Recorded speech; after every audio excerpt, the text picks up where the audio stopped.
an internationally acclaimed yoga teacher whose body-positive approach encourages students to ask, "How do I feel?" rather than "How do I look?" Jessamyn Stanley has been featured on Good Morning America, Shape, People, and New York Magazine, among many other media outlets. She is also a regular contributor to Mind Body Green, Wanderlust, Elephant Journal, and is an award-winning Instagram star. Her first book, Everybody Yoga, illustrates and explains 50 yoga poses and 10 sequences to accomplish at home, and shares Stanley's paradigm-shifting philosophy of spirit and body acceptance. Tara Stiles, founder of, I believe it's Strela, it might be Strala Yoga, writes, "Through her own experience and passion, Jessamyn Stanley invites everyone to join in the healing practice of yoga. Start where you are is the beautiful message of her book, Pass It On." Please welcome Jessamyn Stanley.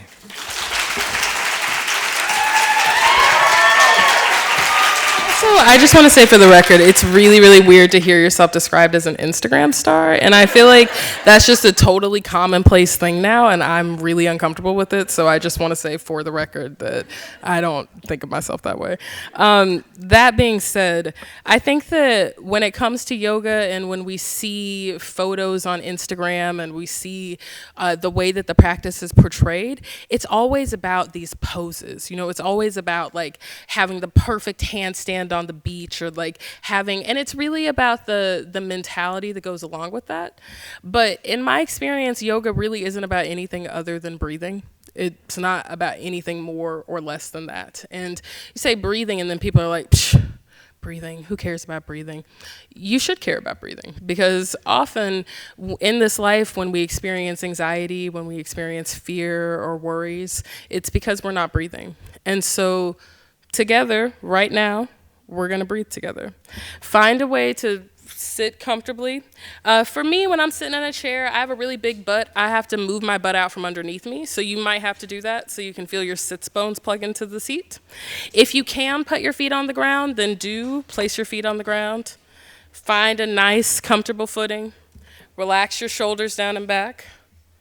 Close your eyes. Start to turn your attention inside of yourself.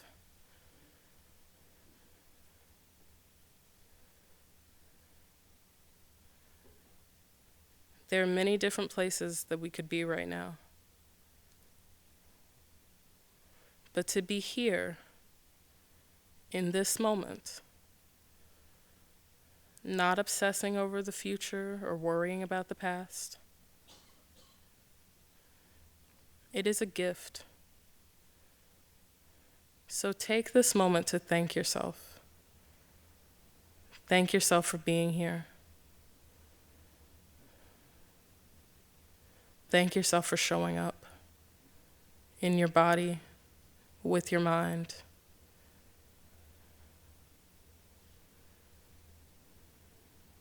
And as you're here, absorbing this moment, just start to focus your attention upon your breath. Notice the way it moves through your body. Feel the spaces where your inhales may be a little bit tight, where your exhales may be ragged. And start to focus your attention on creating a very deep and smooth inhale through the nose, released by a deep and clear exhale through the nose. Allow this breath to originate at the very, very base of your being. Inhaling deep through the nose, exhaling deep through the nose.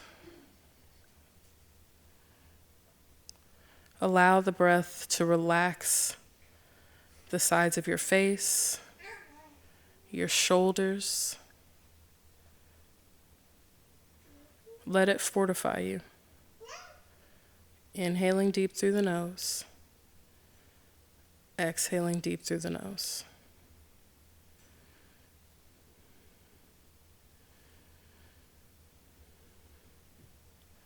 Gently blink your eyes open. Again, in my own life, when I experience anxiety, so often it's because I'm holding in breath, because I'm not tapping into what's going on around me. And I think that if you get nothing else from this experience, I hope that you will remember to take a breath the next time that you feel pain or anxiety. I think that when people see me like a fat-bodied person naked on the internet in pretty provocative shapes, that you think, wow, she must have it all together and she must know exactly how you can be body positive, and that if I listen to her, then she's going to give all the tips to feel great about myself all the time. And if that's what you came for, I'm so sorry, because that's not what's about to happen. And I think it's like I'm supposed to be this cheerleader who's like, yes, just stand in front of the mirror and say, I love myself over and over until you really feel it. And for me, that's never really been the way to feel good about myself. In my experience, self-confidence and self-acceptance, they only come at the hand of something difficult. And when I look back on it, the people who really helped me to become more comfortable with myself are the people who have made fun of me and who bullied me and mocked me.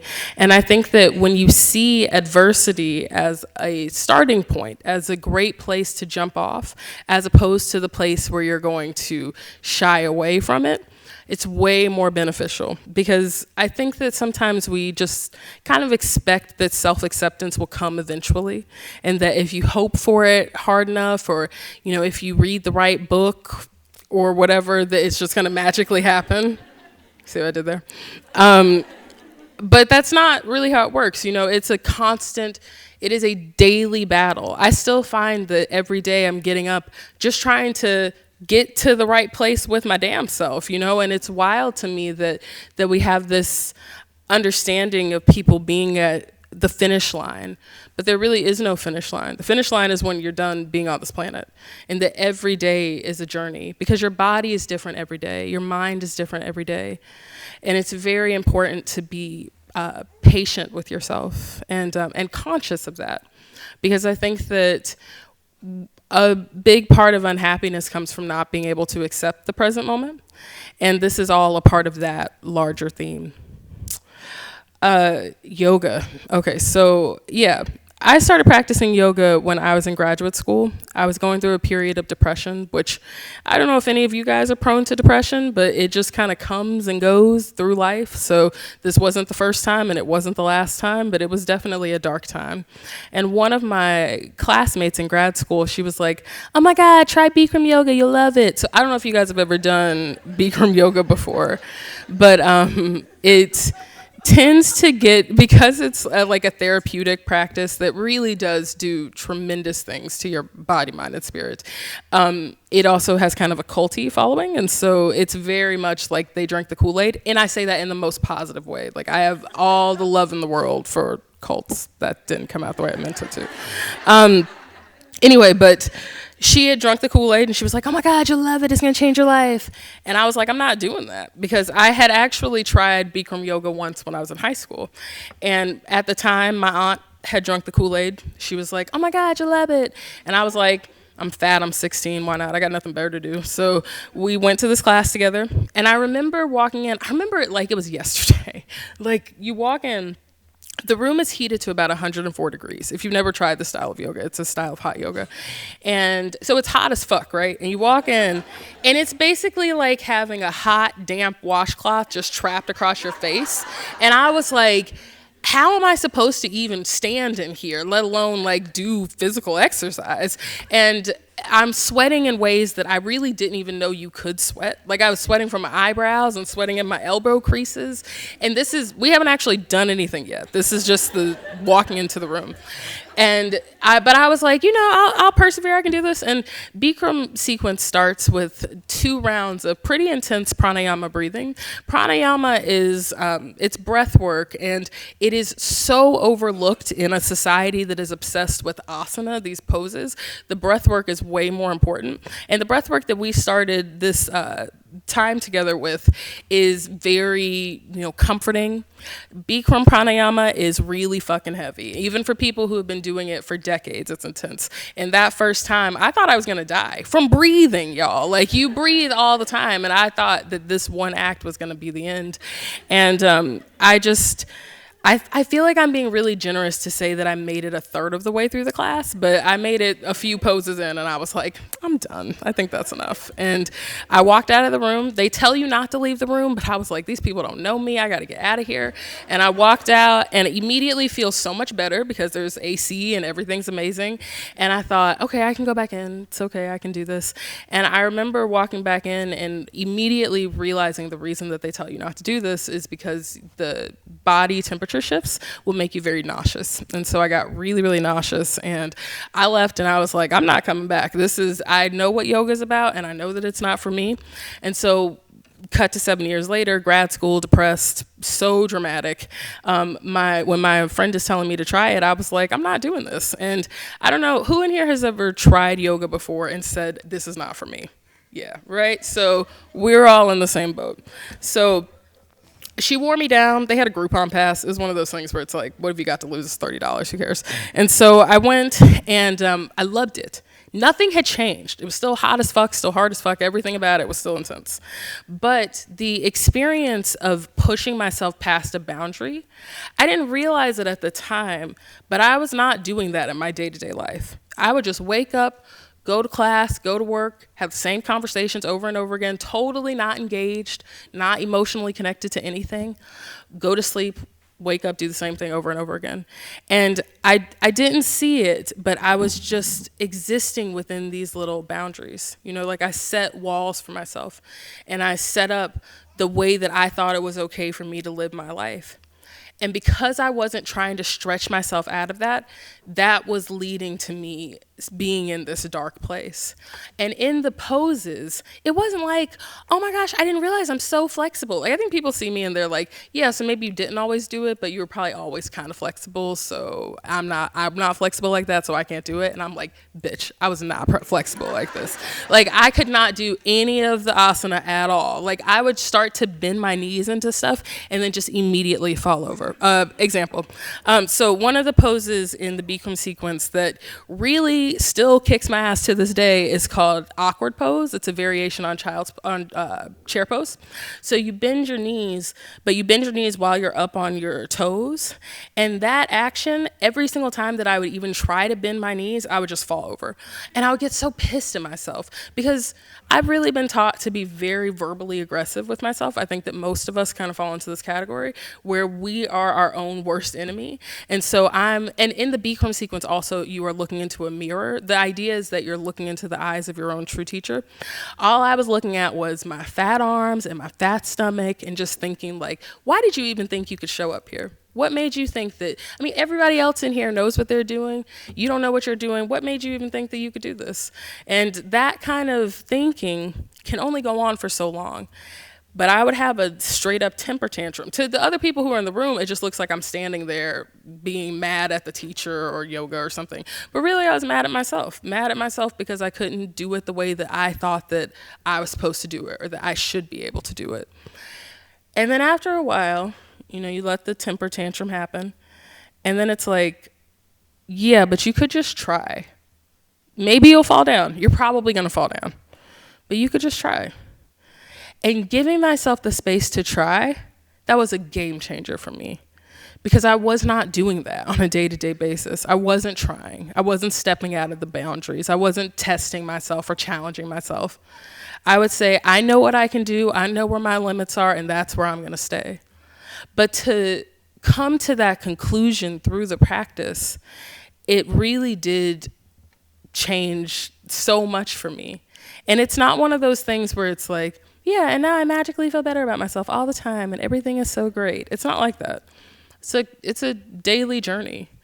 And as time has gone on, it has evolved into not just being something that you do on your mat for 30 to 60 minutes a day or whatever. It's evolved into the way that I want to see the rest of my life. And I think that being able to reflect that to other people, it seems like this practice is just kind of, because I mean, I'm telling y'all all this and it's very emotional and obviously it had a big effect. But then it kind of comes to, yeah, but why should I care about it? You know, like, yeah, you're telling me that breathing is great and that you push boundaries and you learn about yourself and all of this. But what's the real reason to do it at the end of the day? And for me, it has always come down to self-care. And I know that radical self-care seems like a very self-indulgent idea, or just maybe not that important overall. But especially in the time that we're living in now, it couldn't be more important. And I could get really political here. I'm not going to. I feel like you probably know where my politics land, though, like more than likely. But I feel like at this stage in our history as humans, we're in constant situations where people are trying to take our spirits from us. They want us to be upset. They want us to be depressed. They want us to be anxious. They want us to be fearful. And it's so important that we fortify ourselves and that we really focus on our spirits.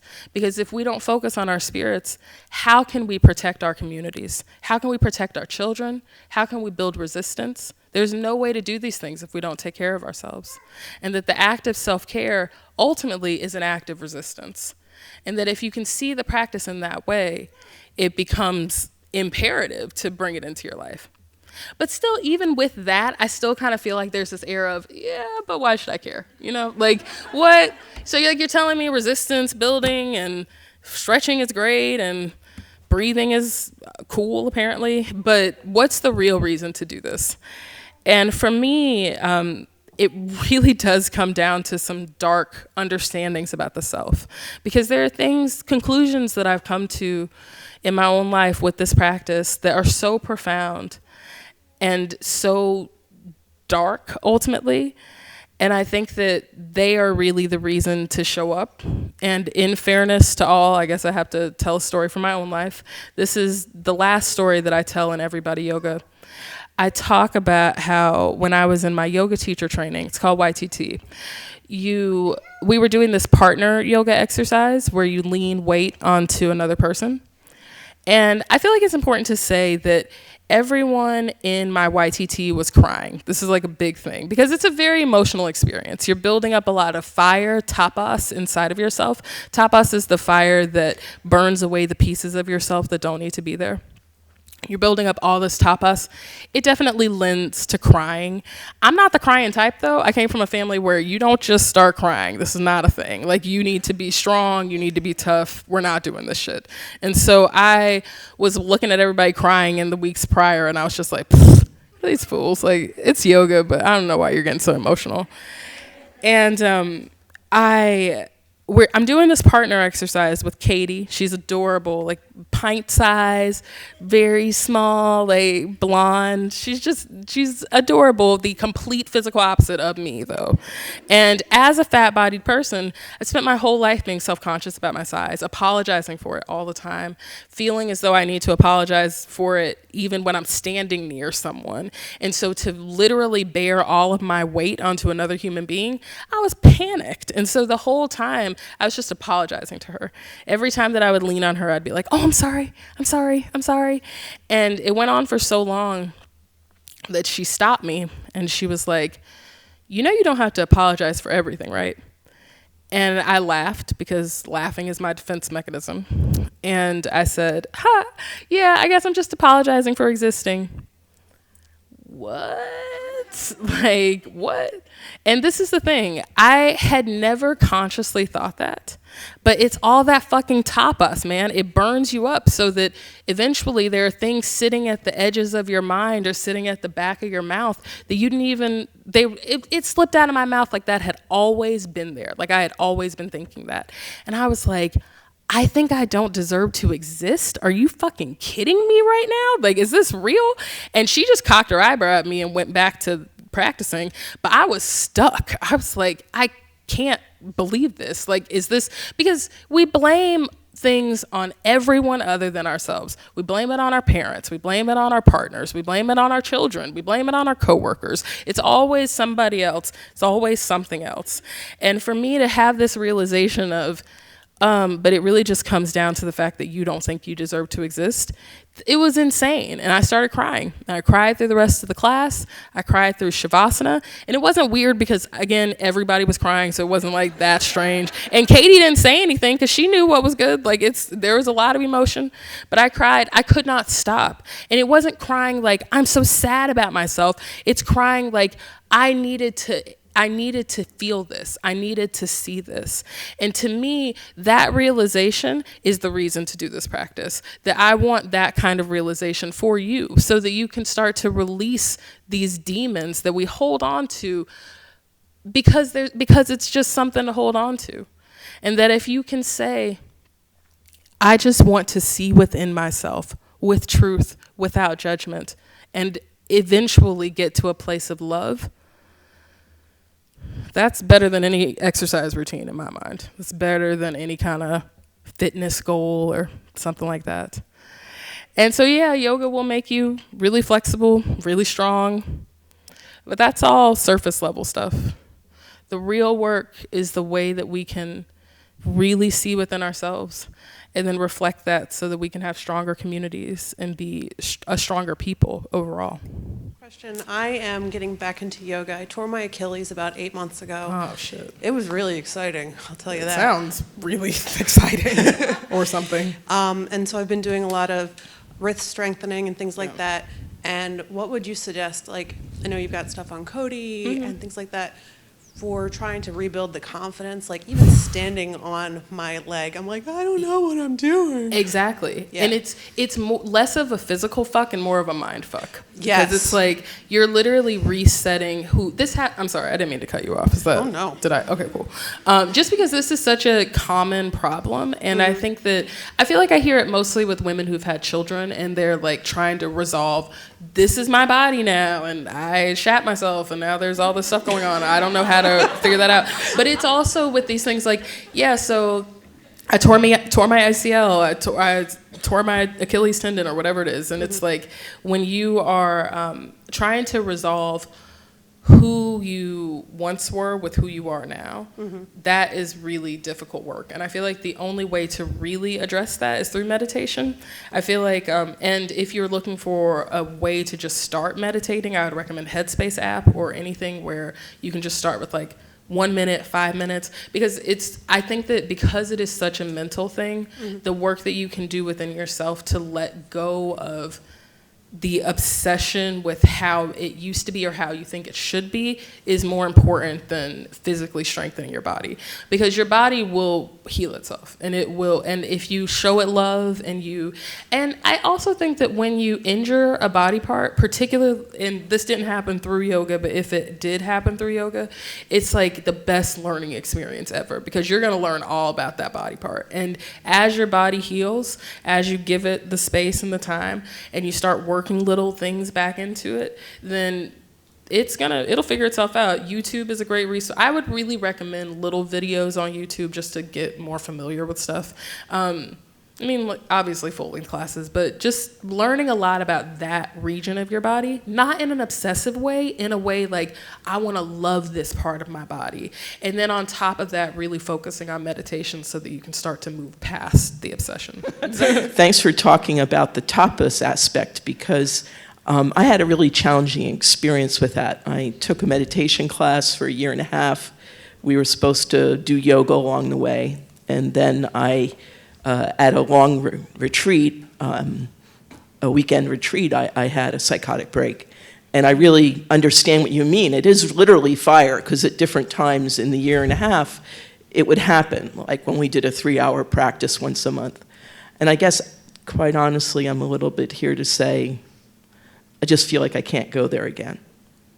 And I think I'm a little concerned, like, how do we navigate having a secular approach to yoga? Because I would say in the year of healing that I've had, like you spoke about going back to your faith of family, Baha'i traditions, I feel I somehow ran, like I was in this yoga studio with all of these idols, and I was raised Catholic. So can you give us a little wisdom about like how do we navigate that in the 21st millennium, and particularly since a lot of that Hindu stuff is so patriarchal? So I think that it's really important for modern yoga practitioners to differentiate between the yoga that is a fundamental part of Hinduism, that is a part of a very specific culture and religion, and the truth of yoga that has been found on every continent. Native American medicine is hearkening to yoga. It's found in South America, found in Africa.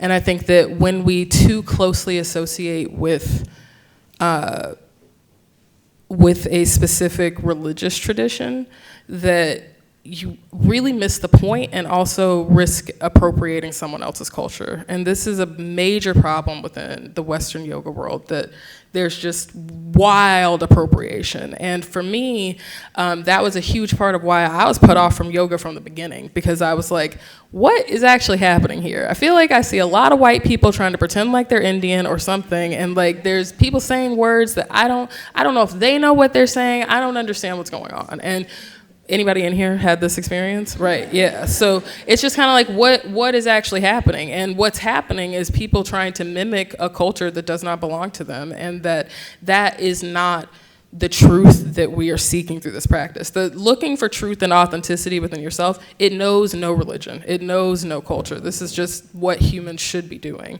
And for me, that secular approach is, if I wasn't able to see it from that way, I probably would be not interested in this practice. I think that it's really important to see it within the context of your own life, and to not just latch on to other things because it feels like you should be doing it or something. Because, I could really ramble about this forever, but I see people doing things where I'm just like, why are you even doing that? That has nothing to do with how the practice could be affecting your life or anything.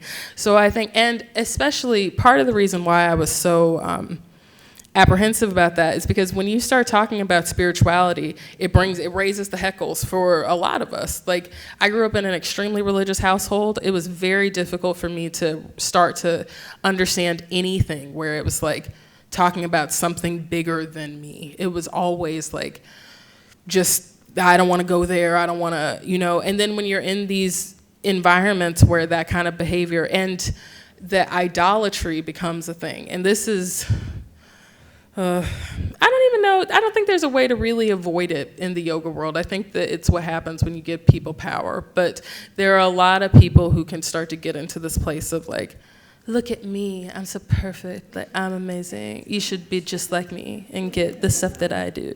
So I feel like if you can start to see your practice just for you, not for anyone else, not for any teacher, that you can have teachers, that you can have people who are in your life who are inspiring without trying to be like them, and that the practice of, when I say spirituality, I'm really just talking about the connections that bring all living beings together, and that is such an amazing network orchestra of sound and light, and it's so, to tap into that is amazing, and that's the space that you want to stay in with it, not all this other shit.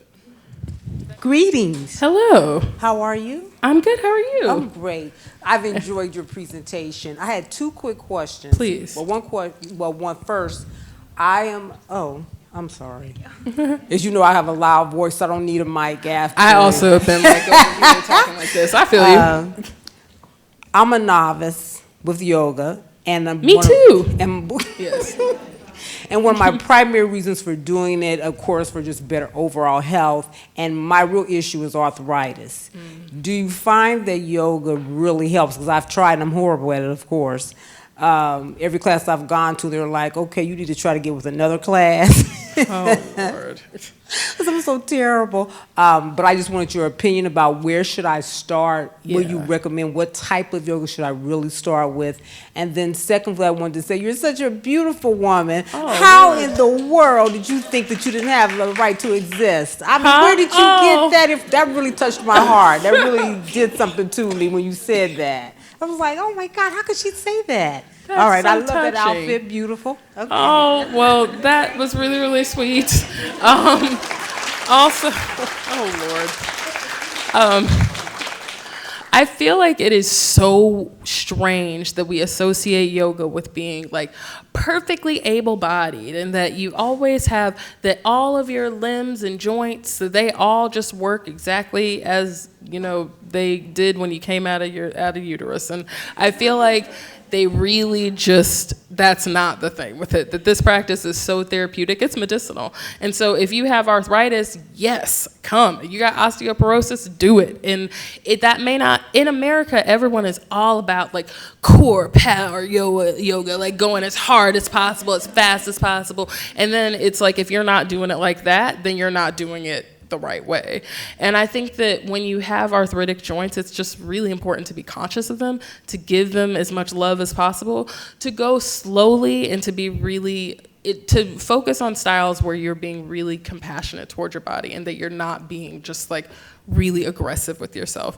In my mind, that really lends to yin yoga. I think is really amazing for anything where you want to get it's gonna be intense. You use props to set yourself up in these poses that are very, very physically, they seem easy, but when you prop yourself up and you allow yourself to sink into them, they become so deep. They become openings like you get when you're doing this fast pace, but you don't have to move your limb. You can cushion your joints. You can give yourself that space and patience. So, and there are a bunch of other styles of yoga that I think you should try. And I also think it's not a bad idea to just step a little bit outside of your comfort zone, talking to your doctor about it, but like being just, you know, getting braces and just going with it, stabilizing yourself, and working on some other styles that are a little bit more intense. But I think that anything you can do in the beginning to just show yourself love and not really be in a place of adding more negativity to the self is really important. Because that kind of energy, for me, I can kind of thrive off of that, like giving myself negativity, which is a dangerous cycle. It is the cycle of addiction. I don't know if anybody in here has dealt with that. There's a reason that a lot of yoga people are addicts or former addicts, because it's that like, oh, it feels good to hurt. But so maybe not going that road, going the road of compassion first will help. Hi. Hi. My name is Sarah. I Hi, am Sarah. so excited to be here. I'm so excited You're you're an here. amazing person, and Oh, I'm please. just like living from all of your energy. So Oh. I identify, hi Dana, I identify as a healer, and I really have wanted to cultivate a lot of skill around like acupuncture. I plan on going to school for that, and like collecting shiny rocks and knowing their Yes. qualities and stuff. Yes. And yoga has been on that list. Yes. But in speaking to like the self-deprecation, that narrative inside your head that's just like, you suck, and like, why don't you look like everybody else, and yeah. oh, your ass is too small and your tits are too big, da da da da. I have come to this question all the time, and I want to ask you, how have you learned to trust yourself? Because I am the one, first and foremost, who is beating myself down. Anybody can say shit about me, but I am the one who is hurting myself. So how can I learn to trust myself to be at least easy enough on myself to continue to be a healer and then be able to put that energy out there? Because I've been zapped a lot lately with the socio-political state that we're in, et cetera, Oh, yeah. et cetera. So how have you learned to trust yourself, and how do you strengthen that trust? That is such a good question. So the real truth of it is that voice of being your own worst enemy, I still deal with that all the time. And I deal with it on every level, professionally, physically, everything. And instead of just allowing that voice to be there, I now have another voice that's like my biggest cheerleader, that's constantly, it's like beating down that other voice. And it is a conscious thing, like always questioning, where is this negative thought coming from? Why am I feeling this way? Why do I want myself to feel this way? Like really asking these questions of myself. And like, it is not a pretty process. It's a very dark process. And I think that one of the hardest parts to understand is that it's just gonna be dark, and that's just the way that it is. And I think that once you start to accept that you're not always gonna do it right, and that you're not always gonna feel good about yourself, that you can be more compassionate towards yourself. Because really that's what's lacking, is that we want to beat ourselves up because we feel like we deserve it. And that isn't how it is, and it's just a constant reminder.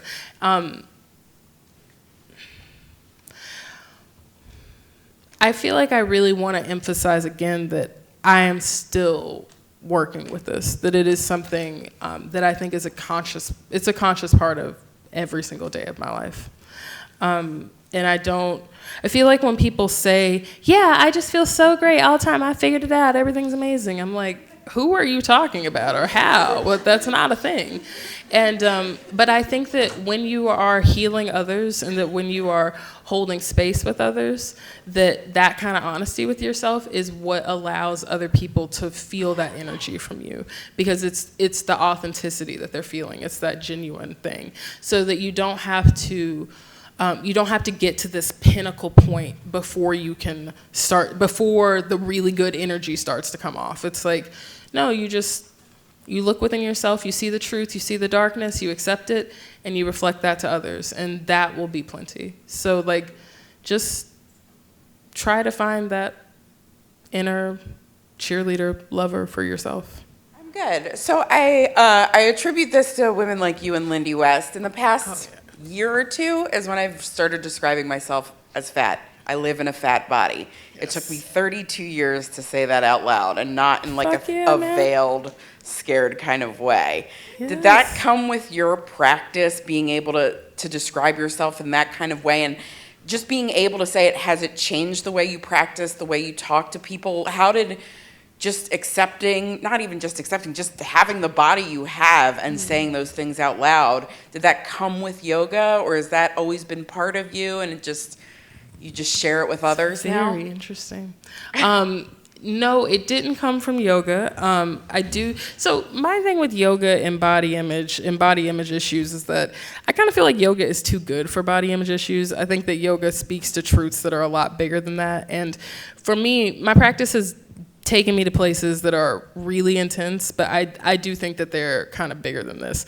This particular issue, I have been struggling with the word fat since I was in high school. I mean, like really trying to understand, why does this word make me feel uncomfortable?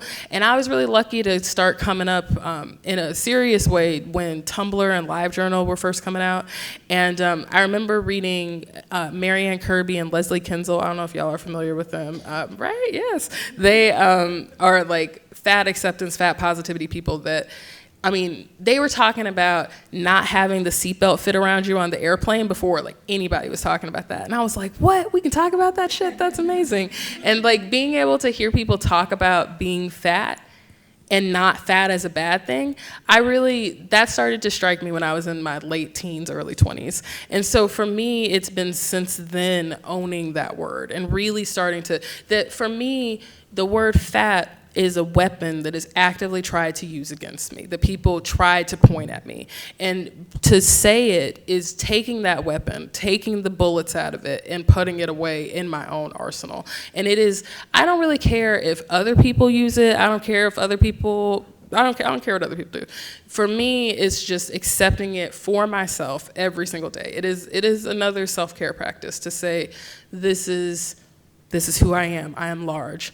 I'm not stupid as people want to associate with it. I am not ugly as people also want to associate with it. That this word does not define every single piece of me. And I think that in terms of starting to understand my body as something that I don't have to apologize for, a lot of that came from photographing my body. And this is photographing, not putting it on Instagram. That is a whole other kettle of fish that I'm not talking about. But just the photography aspect of it. Because fat-bodied woman, you're taught to avoid cameras. Like you don't, or if you're in front of a camera, you got your angles, it's like to the side or like down, like cover the belly, all of these things. So like, I remember taking the photos in the beginning and I would specifically choose angles that I thought were gonna be okay, where I didn't look fat. Like I would choose angles where, and I would only do poses where I felt like comfortable enough with them, where I looked good. And it wasn't until I started to take photos of myself not wearing that many clothes and really looking at myself that the real work started to happen. Because I would be in the pose and I'd be like, fuck yeah, yoga's amazing. I'm so strong, powerful. Like, let's say it's side plank pose. I'm like, oh my gosh, I feel so great. Everything's amazing. And then I would look at the picture and I would immediately start talking shit about myself. And I'd be like, oh my God, you're so fat. Look at your belly. This just doesn't, you're just so gross. This isn't good. And then I'd be like, why are you talking shit about yourself? Like, you don't have to do this to yourself. And then it comes to a place of thinking, well, if I felt great when I was practicing the pose, why don't I feel great right now?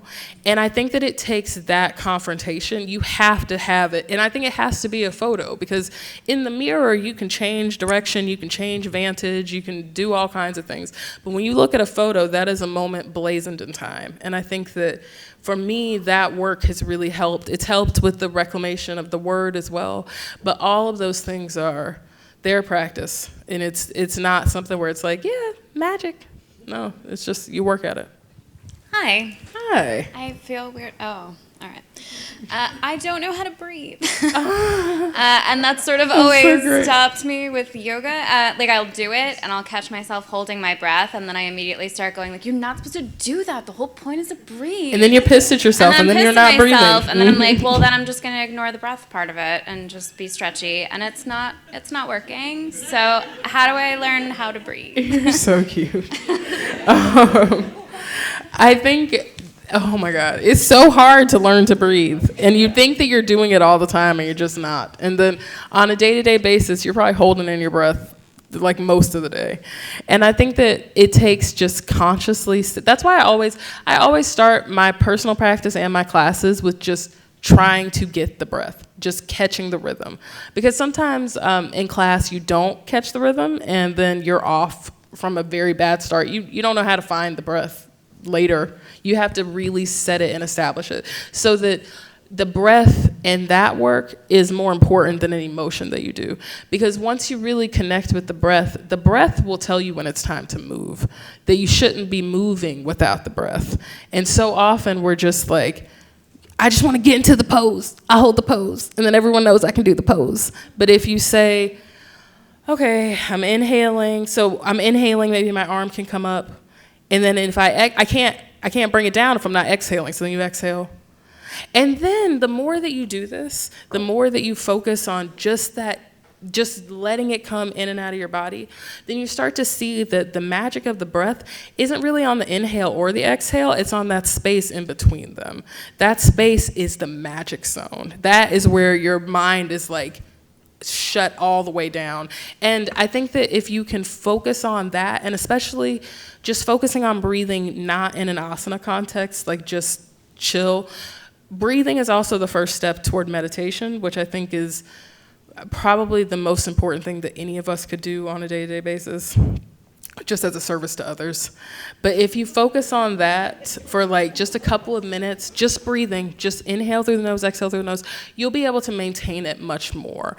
But because it sucks when you're like going to yoga class on Saturday, maybe one Saturday a month or whatever, and then you're like, they're saying to breathe, but I can't breathe. And because it's like, and then also at the beginning of class, you might be like, I don't know, whatever. I'm going a lot of places with this. I was going to say something else that didn't make sense. I hope that answered your question. I was wondering, has yoga taught you anything about who you are and your presence? I know for me, when I tried it, I was really scared. I knew that I was building muscle, and I didn't want anything to be like in cement. And I felt like building muscle would like solidify things and make things like, well, I have commitment issues, but that's another thing. That's not, it sounds like what you're talking about is right. Commitment issues. And so my weight has always yo-yoed. It seemed like even, despite any of my efforts. So I know for me, it was all about being skinny. Then when I started to pick up weight, I was upset about it. Now I've kind of gotten to a point where I'm like, I kind of don't want to lose any because like, I feel like I have a real presence. I take up space. You know what I mean? Like, I'm here, and I can tell, and other people can tell, And I'm just, like, being more aware of my body. I like the fact that, like, I got something wiggling back there now. You know what I mean? Yoga butt. So, I'm sorry. Right. Yoga butt, got it. Mm-hmm. I just was wondering, like, how, what it felt like for you. Where's the middle ground? let me make sure that I understand what you're asking before the mic goes. So you're saying, like, where's the middle ground between, like, being happy with how you're physically... Right. Like, how do you label, like, who you are, or feel like you have a presence, or do you label it? Like, what do you do? I don't label it. And I think that labeling is part of the problem, honestly. I think that for me, it's not really about... I mean, the physical benefits are amazing. Everything about that is great. Obviously, I have more of an inclination toward the spiritual, emotional effects, but it's not really. I don't really feel that connected ultimately to one side or the other. It's just about showing up and existing and being okay with taking up space, because I don't know about you, but I've spent a lot of my life apologizing for taking up space, trying to make myself smaller, trying to, not even just physically smaller, but like just trying not to affect other beings. And it's very important for me to just feel as though it's okay for me to take up space, whether that is with my physical space, my emotional space, my spiritual space, whatever. But I don't really label myself as one thing or the other, or label one thing as being more important than the other. It's just, I'm just showing up to show up, and whatever happens is what happens. And whatever happens is what I need it to happen. And that doesn't always mean physical strength change or body change or anything like that. And that weight will fluctuate, that's what happens in life, is that we change, our bodies change. Because when you start out, you're really like this big, and then you grow to being this big, and then you grow again, and then you shrink to being this big. It's like this whole cycle. And I think that releasing an attachment to that has been really, really big for me. But then at the same time, I mean, I'm turning 30 this year. It's not like there's all this time that's fucking happened. I mean, like, I haven't had a child. I know that these things are gonna be different as time goes on, but I think it's accepting that's kind of the key. Hi, Jessamyn. Hello. Where am I looking? Over here. Oh, shit. Eliza Walmsley. Girl, I saw you over here, and I was like, what? We'll talk after this. Yeah, we'll talk later. Yeah. So I was in her grad school. We go back. We go back. Watching you from afar. I'm so proud of you. I am so proud of you. I can't. You're with just this somebody moment right now, dude. When you were in that dark place, you were the person that helped me get out of mine, even before all this yoga shit. All I saw was somebody that just said, I'm going to go and do it and be it. And here you are. So I thought I would do one of two things. We could either do the serious question, that actually is kind of nerdy about your corporate sponsorships. Because I want to know how the hell you're negotiating that shit, because let me tell you, that again? When I went to Lane Bryant, where I only used to go to buy bras because I didn't want to admit to myself. All of a sudden, this fat girl doing yoga I was had like, you thinking oh my about buying a God. sports bra. Yeah. Anyway, okay, I'm really sorry everyone else. So we could talk about that, or round robin. Did you say round robin? Round robin, quick questions. Okay. Wait. What was the first question? So you're asking me You don't about- have to. One No, or no, two. no. We could do the corporate whole thing, or you can just do round robin with me. Oh. I really want to talk about sponsorships. Okay, let's do it. But I also am curious about round robin. But I don't know if We don't have time. Okay. Yeah. Talk about the corporate, how you negotiate choosing them. Yeah. So my thing with brands is that because people always look to the media and look to brands as how we see ourselves, and that you want to see yourself represented. I don't care about that, because I think that the media and brands just follow whatever the fuck we're doing, and it just happens right now to be popular to say you're body positive, and so everyone is like just trying to hop on this bandwagon. Some people have been OG about it, Lane Bryant, they've been out here, but like a lot of these other companies, you know, they're just trying to jump on the bandwagon. And my thing with that is I can dig a bandwagon when it's time, because this is the thing about it. I feel like visibility is important. It doesn't, I haven't looked to the media for my answers because they've never shown me, so I don't know why I need to look to them. But if they want to start showing little Jessamyn what life can be like, then that is important to me. And in my mind, there are very few outlets for what a curvy athlete looks like, what she does, like what is her life like. And whenever I work with a brand, it's always about, are you actually a part of our lifestyle? Are you a part of this world? And because we're painting something bigger, we're creating a whole new industry, something that has not existed before. And to me, that's worth being a part of. But I don't just work with anybody. And I have a whole vetting process before I will even, it's basically like, you send me the shit, and then after a couple months, if I'm like, yeah, I like this. I really love it. This is awesome. Maybe we can talk about doing something together. And then it becomes a collaboration after that point. But it always has to be something where I feel like if I were in the middle of nowhere, did not have anybody around me that was fat and practicing yoga or Zumba or whatever the fuck, and I wanted to know what kind of stuff to have in my life, what kind of stuff would actually be awesome. Because I want to, if I can speak to anyone, I do want to speak to the fat athlete who is not represented. And that guides all of my decisions in terms of who I work with. I do think that it is a complicated dance, and it is a dirty dance, and I have had some not great experiences with it. But I think that, I think visibility is important, and I think that if there are brands who are trying to do it right, it's worthwhile to work with them. Well, I'm sort of intimidated because I really do not want this to be a buzzkill kind of a question at Oh, all. Lord. It's a very practical yoga question, Please. really specific. My practice does not exist outside of being instructor-led. So I'm challenged right now by figuring out what's going on there. So for me, it's an outdoor forum here in the city. And I take it very seriously from April to November. It's very hard to dislodge me from that. Toward the end of the fall, I'm kind of mourning the fact that it's coming to an end. Mm-hmm. But then it ends, and I'm unable to carry it forward on my own. Could you offer me some thoughts about what's wrong with that picture?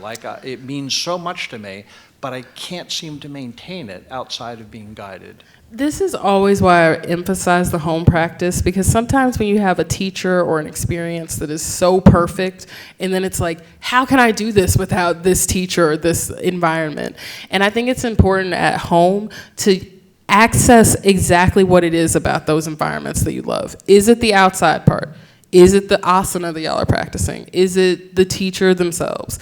It's probably some mix of all those things, but if you can just cling on to a couple of those little details and bring them into your home, and just starting small. Because sometimes, especially if, I don't know what kind of class this is, but if it's like a 60-minute class and you get a certain amount of sweat from it and you feel like you can't get that same amount of sweat without having the teacher there. See, it's important to just be like, okay, even if I get on my mat for 10 minutes, that's plenty. Maybe, and some of us might not get out of child's pose, and that's plenty. And sometimes I like to congratulate myself just for putting the mat out and being like, yes, I did this. Because when you congratulate yourself, you make space to go forward. But when you set all of these rules of well, I gotta do it for 60 minutes and I gotta make sure that I sweat this certain amount, then it's not fun. And who wants to do that? And it should be fun. It should be something that you crave doing almost, and that it becomes less about the fitness that you want to make sure that you get in, and more like brushing your teeth or taking care of your hair or whatever, things that you wouldn't forget to do, but that just become a part of your life. And I think that if you're trying to really root a home practice, I cannot overemphasize how awesome online classes can be for this. I think it's helpful to have people because I still have days where I'll be practicing myself and I just get bored of what I'm doing. I'm doing the same flows over and over again. I'm not that engaged with it. And it's helpful to you don't have to have the teacher there with you. You don't have to have someone who is staring at you and making sure that you're doing it right. And I think that we have an obsession in this world with I got to make sure I'm doing it safe. And then what if I'm not getting the real point of the pose because I'm not doing it exactly right? You're doing it exactly right. You don't need to worry about that. You'll learn about safety as time goes on. More often than not, we keep ourselves safe. Like, it's not that common that people are just going to be like rushing to hurt themselves. So if you stay in a space of being complimentary for even the smallest things and not setting a lot of guidelines and just showing up, you will start to kick your own ass. Like, you will be out here working on poses that you maybe wouldn't have even worked on in a class environment. And it's because you gave yourself the patience, you gave yourself the compassion, and you made space for whatever needed to happen. But I don't want to say this and say that, like, yeah, and starting a home practice is so easy. It's not easy. It definitely takes time. And when I first started my home practice, I would obsessively do it like every single day because I was worried that I was going to stop doing it. Because I've always had that personality where I do something for a little while and then I get bored with it. But it took like pulling back the reins a little bit on that and just letting it be. And then there came days where I practiced for like 4 hours because you just get into it. You allow yourself to be there. So just make space for whatever's going to happen. Don't obsess over, because when you go to that class April through October, November, whatever, then that's awesome. And that's amazing. But then the rest of the year, and then in addition to that time, you still have this other really special place that just belongs to you. 3 cheers for space, compassion, and Jessamyn Stanley. Oh, well.